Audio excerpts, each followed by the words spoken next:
What's up, guys? Matt Miller from MTB PhD here. I'm here with Will O'Connor, sports scientist. Yes.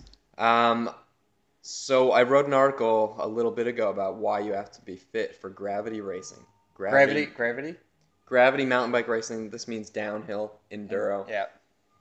Okay. We kind of talk about them the same. Yeah. So we talk about why you have to be fit for these kind of things. And I'm really interested in that. I thought the article was good, but yeah, it's downhill. I've seen some of those guys. Do you have to be fit?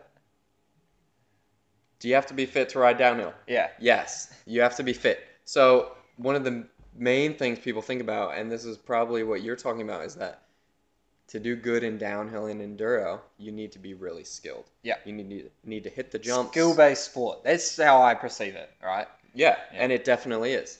So yes, the most skilled guy or gal is going to do really well. The problem is, though, is that it's still a physical sport, Yeah. right? So you're smashing down these hills, and it takes a lot of energy.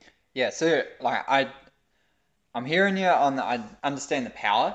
Like, you need the power because you might you got some hard corners coming up to a short climb or sprinting out, sprinting in, mistakes, dropping a foot. Like you got to get out of that. But the fitness side of things. Yeah, so we did a study on this. I was really Okay. interested in this when I started my PhD, and we had people even just coasting down a hill. So we attached accelerometers all over the bike, Yeah. and there's accelerations happening, which are vibrations being translated from the trail Yeah. through your ankles, your wrists, your bike, at the handlebars, at the seat post.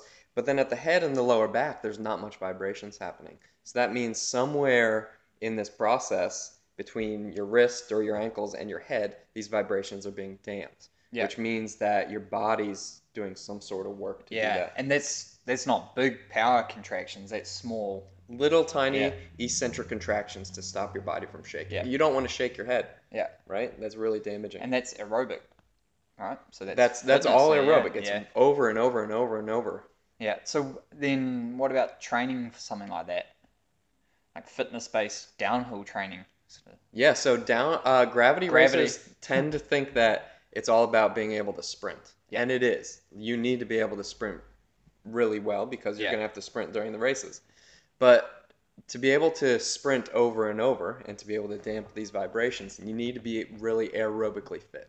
So that's why when I work with gravity racers, we do lots of road type training to Yeah. work on their aerobic Yeah. fitness, bring up their threshold, right? So that your threshold, we can call it whatever we want, lactate threshold, FTP, critical power, it's all kind of the same thing. It's your upper level aerobic fitness Yeah. that needs to be really high so you can recover really quickly between these hard efforts. Yeah, And recovering. focus on Yeah. using your skill. Yeah. So you can be really skilled and really unfit, but you're going to get really tired and get sloppy. Yeah. Okay. Especially these runs are getting pretty long now, and in enduro, you got to keep backing it up, and also you got to do practice runs. Yeah. If you start failing on those, then you're just practicing failing, right? Right. So get fit, ride smooth, Yeah. and that's when you're going to start to win races. Sweet. Get fit for gravity racing. Yeah, so check out the blog that we have written and subscribe Yeah.